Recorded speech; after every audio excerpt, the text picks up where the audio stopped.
As 2025 nears and nears closer, inch by inch, to the end, and as we approach the year 2026, I figured what not better for a video than to talk about all the bad and the negative that happened in Dead by Daylight in 2025, just to wash away all the bad karma in hopes that finally we get some good luck in this year of 2026.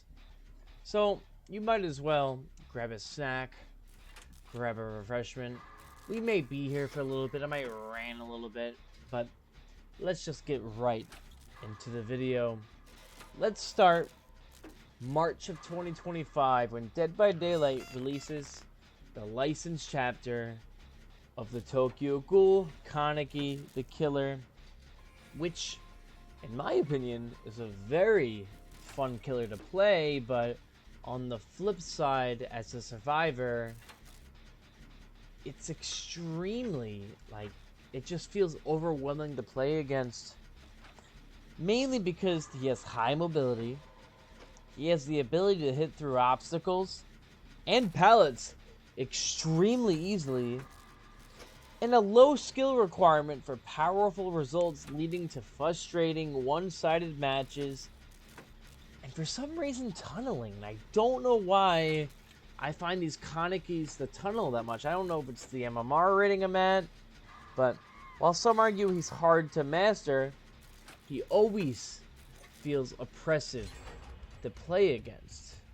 And like I said before, he's extremely fun to play as on the killer role. He's engaging, just to play against, not too fun. And that's actually been a trend in the Dead by Daylight community for quite a while when it comes to the newly released killers they've been releasing, let's say. Let's move on a little bit. And then we get the Spring chapter, which I will say is the one saving grace of this year. Because not only did Dead by Daylight reach its peak in players this year, but it's also a very engaging killer to play and to play against. He has a very high skill ceiling with his fire axe or his hatchet, however you want to call it. It's a very heavy throwing weapon, and you could tell by the gravity that it has. You can pull some cool trick shots with it. And the fact that he's a stealth killer that can use teleportation devices through his doors makes him super engaging. And not only that, but very fun to play against. Spring Chap, iconic killer, brought us right back up to the peak of Dbd, which was once held by the Nemesis.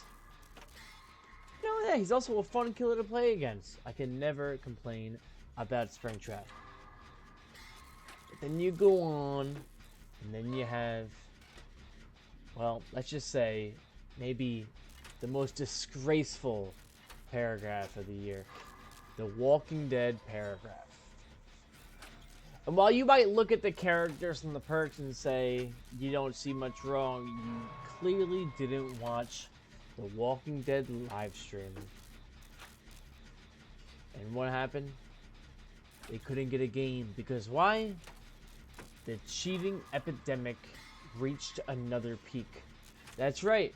They brought a celebrity guest from the Walking Dead cast onto their live stream, Dead by Daylight's live stream, to promote the character, the paragraph, the chapter, the game, and they sat there for not 1 hour, not 2 hours, possibly 3 hours, and couldn't get a game, while you had guys like Otts there telling the developers to fill the spectator slots because hackers were getting in. But of course, we're talking about Behavior now. Behavior doesn't know what they're doing, guys. They are, let's just say, they are a AAA company, okay? They are a AAA company. And stuff like this still happens with their game that is run on spaghetti code. Listen, I may be talking crap about Behavior. I just hope for the best for them, okay?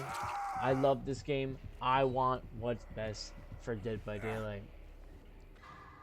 But then we move on, because they did an Operation Health, actually. They copied something from what Rainbow Six Siege did a couple years ago, where they filled the slot which was meant for a chapter for some new operators, and they filled it with just health updates that can make the game slower. Actually, I believe this came out before Springtrap, because they wanted to spruce up the game, make it seem more accessible to the new players coming in, because they knew they were getting a high player count spike with Springtrap.